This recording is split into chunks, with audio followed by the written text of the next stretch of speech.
what does cause poor oral health, because here we have it where if it really is poor oral hygiene and sugary foods that people are eating, you can have an individual that eats pretty healthy and takes really great care of their teeth, but then they are constantly getting cavities or things like that. And somebody on the other side that is, eating all the wrong kind of things, not really brushing, doing very well, and they have no cavities. So can you, enlighten us on that one?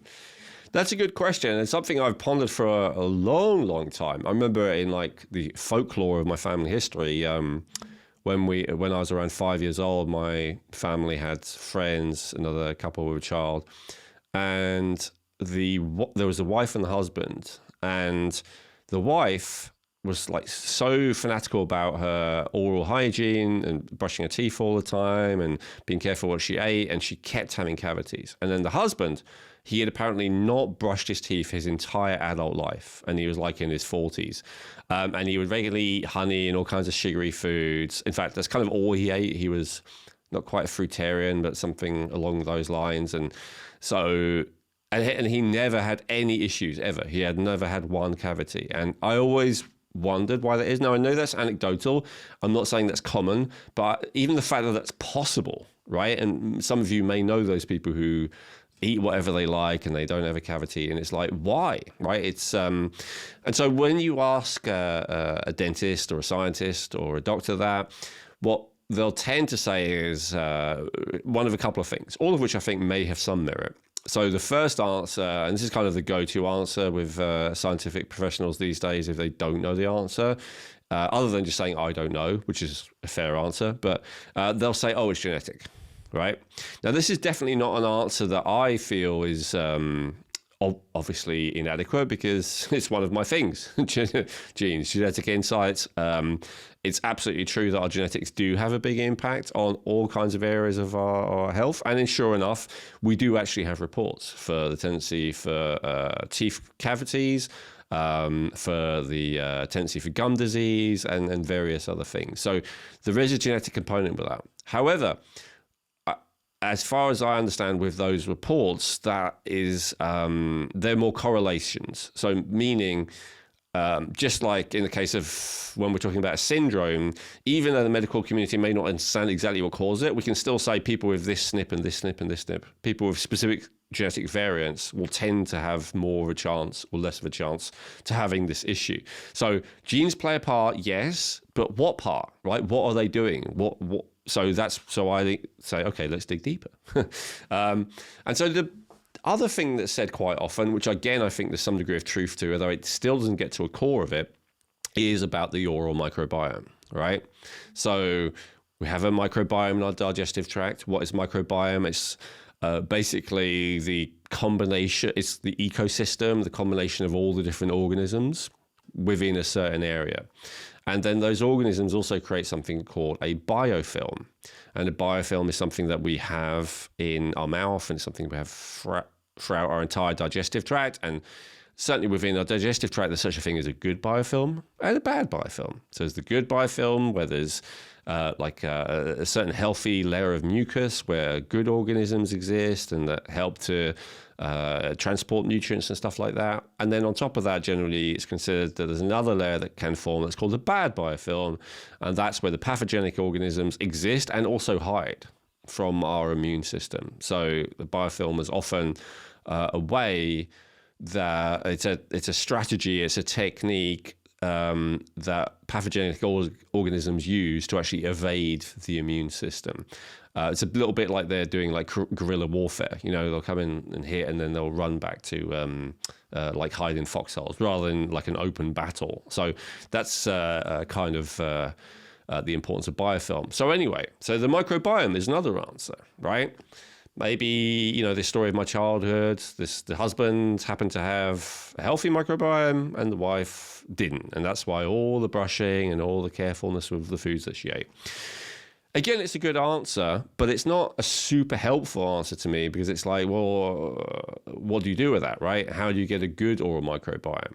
I've seen products out there that advertise that they give you like probiotics specifically for oral health, like often they're in the form of these little sweets, although with sugar alcohols rather than sugar. and you suck on them, and you're supposed to, like have some good bacteria. My understanding of those, they may be good. If you've had good experiences with them, great. But my understanding of them is that just like, unfortunately, the vast majority of probiotic gut supplements, they don't really colonize. They only kind of pass through. And so even if they are helpful, you probably have to keep taking them. Like after a year of not taking them, it will have gone back to probably what it was before. As far as I understand, and again, this is evolving science, so maybe we'll discover something else. But as far as I understand, the main benefit of taking the good bacteria is that they actually have an effect of changing the environment to some degree, and they have the effect of quite possibly killing some of the bad organisms to some degree. So it's not so much that you're recolonizing, it's just that you're changing the terrain by getting rid of some of the bad guys and adding some more good stuff. Okay, we can't really change that microbiome very easily, at least not just by taking probiotics or something. So what else is there to it? And miraculously, the answer to this question actually came to me from a dentist, of all people. You never would think a dentist would give you... No, I'm kidding. But they explained that basically the key fact... They explained to me that basically the key factor for oral health is the volume of saliva that you have in your mouth and the alkalinity of the saliva that you have in your mouth. And so the way they described it is like, if your mouth is healthy, you're having this constant like fountain of saliva and alkaline minerals that is bathing all of your teeth and gums. So why does that matter? Well, because what causes tooth decay, what causes gum disease, what causes these infections, what causes the inflammation, I think most people know what causes that. That's caused by bad bacteria, right? Proliferating. So bad bacteria proliferating. Why do bad bacteria proliferate? Generally, the thing that's blamed is sugar and acids. So these bad bacteria that thrive in the mouth, they like an acidic environment, and they often make the environment more acidic if they proliferate, and they feed on sugar. And so the way around it actually works is you eat sugar, you have some in your mouth, the bacteria feed on it, they produce more acidity. That acidity will then bathe your teeth instead of the alkaline mineral bath that should bathe your teeth, and the acidity wears away at the enamel of your teeth, which is this protective layer of alkaline minerals that is there to protect your teeth from decay, from invasion. So that's reality. That is the reality. But so how is it that some people maybe can eat a bunch of sugar and not brush their teeth and be okay? My theory on this is, if the person is producing enough of a volume of alkaline, enough saliva, and on an ongoing basis, like, because the saliva can fluctuate throughout the day. If it's alkaline most of the time, but then it's quite acidic for a few hours, that's still enough of a chance for the bacteria to then really grow. So, but if it's constantly a very lubricated, very alkaline environment in your mouth, then any acidity from any sugar that you ate gets neutralized. So it doesn't get a chance to proliferate in the first place. So that's my understanding of how that scenario that you just talked about is actually possible. The other person, on the other hand, if that's not your reality, if you don't have an abundance of alkaline saliva constantly bathing your mouth, then you have to supplement. And so what is supplement? It's brushing your teeth. What do we tend to brush our teeth with? We tend to brush our teeth with alkaline constituents, right? Like calcium carbonate is usually one of the first ingredient, main ingredient. Some of the other ingredients as well are sugar alcohols, which kill bacteria, like xylitol and erythritol are quite common these days, but sorbitol, which is not a great thing, but it is a thing that kills bacteria. So anything ending with ol, which is a lot of the ingredients in your toothpaste, and calcium tend to be some of the main ingredients. So it's things that kill the bacteria, and it's things that alkalize the mouth, right? And so because we do not have our own alkaline bath, we are then supplementing with that alkaline material every time. And this is where, if you are not in a good place, it maybe does make sense to do that on a very regular basis. You can overbrush your teeth, but you can't really overbathe them in alkaline minerals. That seems to be like just a pretty beneficial thing. Now, I say that, it even depends what alkaline mineral. I guess you could overdo it like baking soda or something like that, but not because it's too alkaline, but because it's a lot of salt, which can dry your mouth. And remember, we want the saliva not just to be alkaline, we want it to be voluminous. So we do not want a dry environment. We want a moist environment in our mouth all the time. And so there's various things that can get in the way of that. I'll just finish my list and then I'll open it to questions. So toxins also make a big difference, right? Mercury in the mouth, obviously, can be an issue. I think most people know that these days. For many reasons, one of them because it is conducive to the thriving of pathogenic organisms. Another one because it disrupts the proper function of the immune system, right? So that's not a good thing. But there are many, many, many toxins in that category. I won't go through the whole theory of that. We talk about that in the detoxification episode, which I would strongly recommend that you watch. But we basically talk about how toxins can often cause the immune system to be dysregulated, which then causes inflammation, right? That's the way that it often goes. So if you have a load of toxins coming in, that can cause this situation to get worse as well. Smoking is a big one. I mentioned that earlier. Now, smoking is also, of course, a source of loads and loads of different toxins. Smoke, cigarette smoke has got mercury and cadmium and lead and all kinds of stuff. It's got hundreds or thousands of different toxic chemicals. So that's an issue. You're bathing your mouth in toxic chemicals every time you smoke. But the other issue is by breathing in the smoke, you are affecting your circulation strongly, negatively.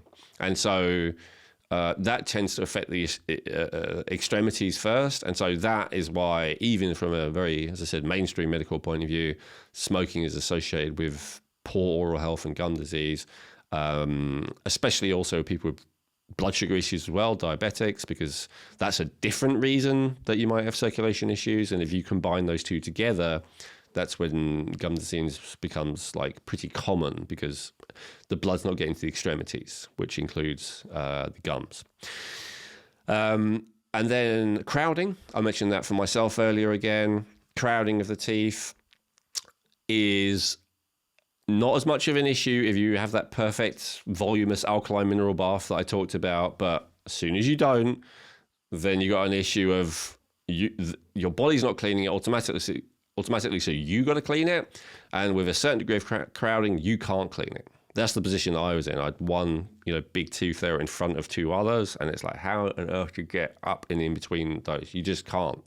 And before that, I kept getting cavities, and then I had those two teeth removed. I didn't want to. Particularly, theoretically, it's not great to remove teeth, but the reality is that I didn't have a cavity since then. So it was a good idea to remove those. It would have been better to have done more orthodontic work, I'll be honest. We can talk maybe later about why someone would need that in the first place, why it's so common these days that people do have crowded teeth and stuff, if you want to go in that direction.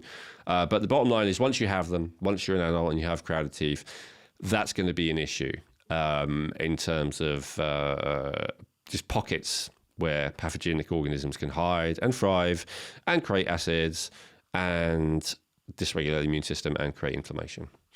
And then another one, and this is often one that people like to focus on in the alternative community, and it's nutritional deficiency. And it is true and it does matter. So I said the alkaline minerals, so calcium is the most alkaline of the alkaline minerals. It's also one of the main things that your teeth is composed of. But there's a bunch of others as well that probably talk about later when we talk about recommendations. But yeah, when your body doesn't have the basic building blocks, not just to make the teeth, but also to bathe the teeth in this substance which can help to, remineralize the enamel. Again, I don't know if you want to talk about that later, but the enamel, that protective layer of the teeth that should stop the cavities being able to form, it is possible to remineralize that. That's becoming pretty much mainstream now. Whether you can get a whole teeth to grow back, I've heard of people claiming that. Say if half of it is gone and they can get half it to grow back. I've heard of that. I've not seen it ever personally, and I've also not seen it validated by any kind of scientific, impartial observer. So I don't know if it's actually possible. My current understanding is that it's not, but it is certainly possible to have like a cavity start on a tooth, and by process of cleaning well and remineralizing that tooth, you can kind of get the enamel to come back again. So enamel, the protective layer of a tooth, potentially can remineralize and can regrow, but once you get beyond that, my understanding is that it can't really regrow. So, and then just the last one, very briefly, I'll say is, any disease state or any suboptimal health state that leads to a lack of alkaline or volume of saliva, which could be, many different things. Anything that dries up the mucous membranes in general will hurt, and anything that uses up excessively the free flow of alkaline minerals will hurt. As you probably know, Chrissy, there's this big movement in the alternative health world.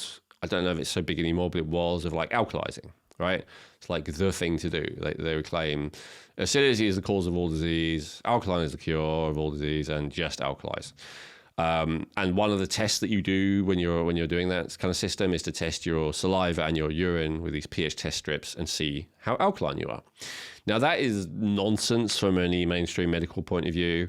And I have to say that from my own point of view, I think there's a kernel of truth to it, in terms of their read of the problem, but their method of resolving it is not really helpful in many cases. It can be short term, but generally it's not actually effective long term and can create more problems long term. But one thing that I can say is you can get those little pH test strips, and mainstream science would say it's nonsense. You can't tell the acidity of your tissues by measuring your saliva. Fair enough. But can you measure the alkalinity of your saliva by measuring your saliva? Yes, you can. So you can at least use it for that and just say, how alkaline is my saliva? And if it is continually, less than pH 7, let's just say, and probably you even want it more, you want it to be 7.58. If it's not that, it means that your teeth are not getting thoroughly bathed with this alkaline enough material. And then, the last thing that's a big one, which is kind of like a circular thing, is mouth breathing. Because when you breathe through your mouth dries up.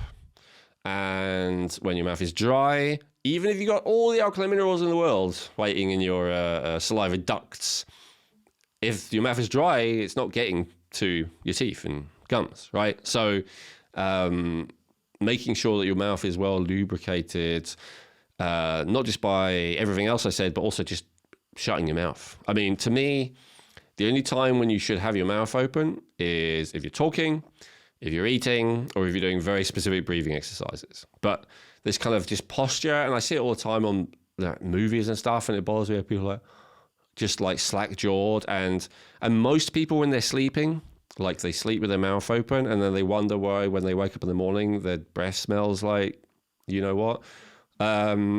I mean, it's not the only factor. Maybe they forgot to brush their teeth, but that's the thing. Even if they brush their teeth, your mouth could be perfectly, beautifully, pristinely, minty fresh just before you fall asleep, and you wake up in the morning and it smells like death. Why would that be? That's because you've been breathing your mouth open. It's dried up. The bacteria that inevitably are there, there's always some bacteria in your whole digestive tract. That maybe they're already in your mouth, maybe they've come up from your stomach or whatever is the case. They're there, they proliferate because there is no alkaline saliva or not enough alkaline saliva, and there's always some residue of food no matter how much you try and get rid of it all. And then that causes that diseased smelling breath. So mouth breathing is a big one as well. Yeah, we lovingly refer to it as armadillo breath when you first wake up in the morning. Yeah, not so great. It's quick, go brush your teeth. But granted, I have no idea what an armadillo's breath does smell like. It's just, Fair enough. But one of the things that you have really helped me with, especially as building blocks, and I know you mentioned that a little bit ago, is having those building blocks so that your body can make what it needs. Because I know that that was something that we caught up for me. I really needed some support here. So, that is a big factor, because if your body doesn't have those building blocks, it can't even begin to start to do what it knows how to do to help you along the way. Yes. And I didn't go into them because I figure we'll do it in the how-to section. But I guess one of them I'll just mention now is water. That's another thing. So one of the reasons your mouth might be dry is because your mucous membranes are dried up. Another reason your mouth might be dry is because you're breathing with your mouth open. But another reason could be because you're dehydrated. So that's another thing to be on top of. So H2O, if you need it, is very important too. Which brings me to, as well, going towards the mouth and talking about all of that. And you talked about, receding gum lines and things like, can you talk to us a bit, like, why are the gums so important to us and to our overall health? Yeah, it's a good question. So there's not really such a thing as a chronic tooth infection that lasts a long time without pain. So there is such a thing as chronic tooth infection. Sometimes people have them and they don't deal with it and they manage to get away with it for ages. So I guess technically you could call it chronic. But you're going to have pain, you're going to have discomfort, you're not going to be able to chew on that side of your mouth or whatever, right? You're going to have to take painkillers. And so that tooth infection, tooth decay, and also it eats away at the tooth. So eventually, even if, it's very unusual that it would persist for a long time without being treated. Gum infection, on the other hand, that's chronic, can be relatively unnoticed. So it's kind of in the same category as cardiovascular disease, where people are like, I'm fine, heart attack, because they didn't realize that they had a problem. And so gum disease is not actually that different. You could be like, I'm fine. Oh my God, my teeth are starting to fall out. Like, because you don't necessarily experience pain and discomfort with gum disease like you do with tooth decay. And so it has all the problems that I already talked about, right? The inflammation and the infection and what that does to the immune system and the toxicity that it creates and all the stuff I already talked about. It's just much more likely to happen with the gums than with the teeth and, in fact, the rest of the mouth. So yeah, I mean, the gums are the thing that holds the teeth in place, right? And the other thing is it's so easy for it to happen to a gum. So like with your mouth, yeah, you can bite it sometimes or it can get scratched or damaged or something. But the thing about the gums is because they're holding the teeth in place, it's so easy for a piece of bacteria food, also known as food, to get lodged in between the teeth and the gums, either at the front, the back, in between, and for you not to be able to, or not realize and not get to it, and for it to proliferate and become a problem. So I'd say it's because of how easily it could become infected and how long it can be infected without us even noticing, without even realizing, and the impact that has systemically for the whole body. So, chronic inflammation of the gums, even according to mainstream, it's been, shown it can potentially contribute to cardiovascular disease, diabetes, respiratory tract diseases, even adverse pregnancy outcomes, miscarriage and stuff like that. I mean, it's serious stuff. And I mean, that's like the what's the word, the Google list, but I'd spread it to way more broadly than that. I'd spread it to all kinds of area, any kind of infection, sinus infection, ear infection, especially because it's sort of the ear, mouth, and throat are all, the same kind of area. SIBO, all of those kind of gastrointestinal issues, like it goes on and on and on and on. And it can all start with this innocent little infection that you don't even realize is there, and you don't even feel any discomfort, or maybe you only feel it when you floss and therefore you don't floss, but it's like, it could be something you can get away with ignoring for decades. So I think that's why it's so dangerous, because it's so insidious. Hey, I hope you enjoyed that clip from the Rejuvenate podcast. If you want to watch the full episode that came from, just click on the link above. Or if you just want to watch our latest video, then click the link below. And make sure that you subscribe to the channel and like the video. Thank you.